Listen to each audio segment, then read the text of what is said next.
പഞ്ചാബ് മുൻ ഉപമുഖ്യമന്ത്രി സുഖ്ബീർ സിംഗ് ബാദലിനെതിരെ സിഖ് പരമോന്നത മതസഭയായ അകാൽ തഖ്ത് ശിക്ഷാ നടപടിയുമായി രംഗത്തെത്തിയിരുന്നു. സുവർണക്ഷേത്രത്തിൽ സാമൂഹിക സേവന പ്രവർത്തനങ്ങൾ നടത്താനാണ് സുഖ്ബീറിനും മുൻ രാജ്യസഭാംഗമായ സുഖ്ദേവ് സിംഗ് ഉൾപ്പെടെയുള്ള നേതാക്കൾക്കും നൽകിയ ശിക്ഷ.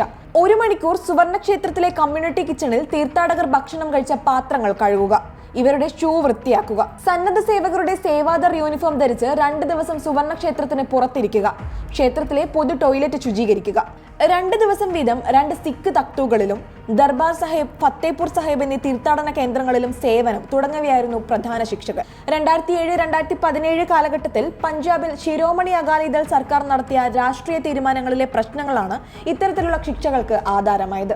സിഖ് മത നിയമപീഠം തെറ്റുകാരനെന്ന് വിധിച്ചതിന് പിന്നാലെ സുഖ്ബീർ സിംഗ് ശിരോമണി അകാലിദൾ അധ്യക്ഷ സ്ഥാനം രാജിവെക്കുകയും ചെയ്തിരുന്നു. ഇതിനിടെയാണ് അമൃത്സറിലെ സുവർണക്ഷേത്ര കവാടത്തിൽ സുഖ്ബീർ സിംഗ് ബാദലിന് നേരെ വെടിവെപ്പ് നടന്നത്.